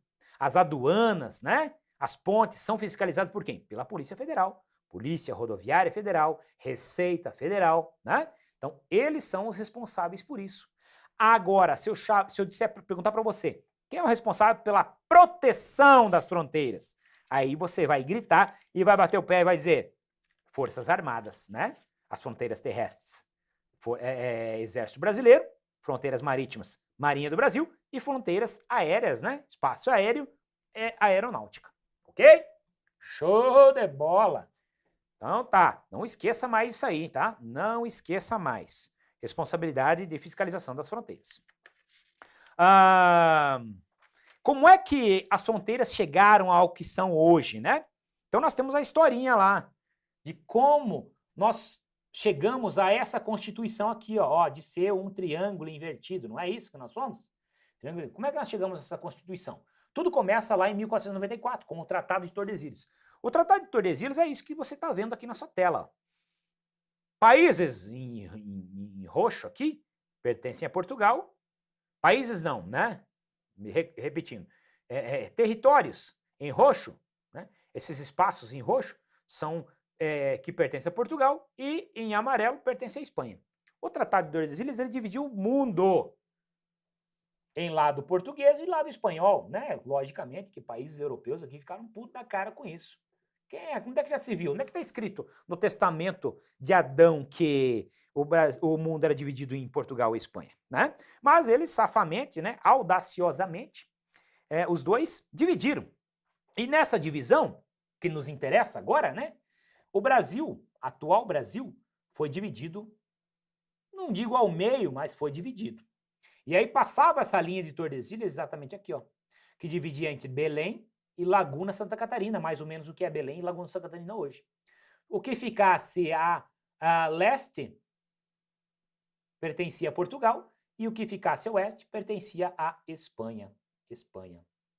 Ou seja, a maior parte do território brasileiro de hoje era espanhol. Né? Apenas a parte litorânea brasileira era portuguesa. Né? E como é que isso foi se modificando? Em 1750, né, de 1640 a 1580 a 1640, houve a União Ibérica. Período em que não existia mais Portugal e Espanha, era uma coisa só, né? Não existia. E aí esse tratado caiu por terra, na verdade, naquela época. Porém, quando o governo português retoma, né, o controle sobre Portugal, volta-se a pensar no novo tratado. Estabeleceu-se o Tratado de Madrid, que foi estabelecido em 1750. Pelo Tratado de Madrid, que é o Tratado Utipossidetes, né, estabeleceu-se que é dono do território quem tomou posse. Né? Você tomou posse do território, tomou posse, beleza, você é dono. E nesse período, 1750, os portugueses já haviam, né, se alastrado para essas regiões aqui. Ó. E aí, em 1750, o Brasil estava nessa configuração já. Essa parte em amarelo são as terras que pertenciam a Portugal, pelo Tratado de Madrid. Né? O Brasil já estava quase na configuração que é hoje. Né? Quase na configuração que é hoje. E aí, no século XIX e século XX, as fronteiras são finalizadas. Lógico, tivemos alguns atritos, tivemos algumas disputas, algumas aquisições por arbitrariamento, que está aqui, ó, né? Que foi esse pedacinho aqui, ó, com a Guiana, esse pedacinho, a questão do Amapá aqui, com a Guiana Francesa, né? Entre outros. Mas o que mais chamou a atenção, né, o que mais é cobrado em prova, é esse pedaço aqui, ó, do Acre. 1903. Na verdade, ele vai até aqui, né? Esse pedaço do Acre. Essa região do atual estado do Acre, mais um pedacinho ali, né, pertencia à Bolívia. Isso lá, início do século XX. Pertencia à Bolívia. Final do século XIX, mais exato. A cultura da borracha era muito forte ali. E essa região quase que se emancipou, ou seja, quase criou um país aqui. Os seringueiros, que em sua maioria partiram do Nordeste, para essa região, para a exploração da borracha, fundaram quase que um país aqui, uma república nordestina ali. E um território que era da Bolívia. A Bolívia se revoltou, logicamente, né? Colocou essas terras, arrendou praticamente, entre aspas, essas terras para os Estados Unidos. E os seringueiros que aqui estavam se revoltaram. Foi a Revolução Acreana, né? Se revoltaram. E aí veio uma figura muito ilustre do governo na época, o Barão do Rio Branco, que era ministro das Relações Exteriores, e acaba convencendo e comprando essa parte aqui, da Bolívia, acaba comprando da Bolívia por 2 milhões de libras esterlinas e a promessa da construção de uma ferrovia chamada Madeira-Mamoré. Em 1903, o Brasil estabelece a atual configuração praticamente, né? Com alguns pequenos óbices, que são a cabeça do cachorro, basicamente a cabeça do cachorro aqui. Beleza? Eu ouvi falar em cabeça do cachorro, né? Tô falando aqui, não vai dar risada não, é isso aqui, ó, cabeça do cachorro, não é a cabeça do cachorro?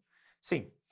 Bom, 1903, compra do Acre, foi a finalização do território brasileiro. E o território brasileiro passa a ter essa configuração aqui. Entendeu ou não? É fácil, né? Que fácil. Não tem como não entender, né? Pode voltar para mim aqui. Então, com essa explicação, a gente vai encerrando essa aula aqui, que tratou de características do território brasileiro, tá? Posição geográfica e limites, né? E finalizamos ali com os limites fronteiriços, né? Um pouquinho da história das fronteiras, né? Um pouquinho da história das fronteiras brasileiras, tranquilo?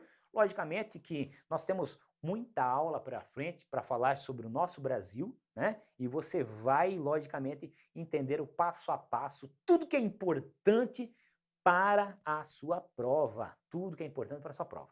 Para isso, não basta só assistir a aula, você precisa, comer esse papiro aqui, comer esse papiro, tem que entender, né? Pegar isso aí, e ler incansavelmente, beleza? Reassistir aulas e assim por diante, beleza? Ficamos por aqui e até a próxima aula. Show de bola! Bueno, nós também ficamos por aqui, né? Nessa transmissão. Lembrando que às 19 horas nós temos uma nova transmissão, uma nova aula de geografia, onde veremos 4 blocos ainda sobre a geografia da SpaceX, tá? Mais 4 blocos sobre geografia do Brasil. É uma continuação. Você que está vendo a aula só pela live aí, né? Só pelo YouTube, não perca, porque você precisa da continuidade dessas aulas. Então, à noite nos encontramos, beleza? Ficamos por aqui e até mais tarde. Aqui todos os materiais aqui no meu canto de estudos. A organização do Alpha, eu acho que foi um diferencial para eu me organizar também na minha preparação. Então, depois de assistir as videoaulas, montar os cadernos, eu passei a ficar só com resolução de questões e simulados. Todos os domingos eu fazia simulados à tarde. Com certeza, o esforço de 2 anos e 4 meses de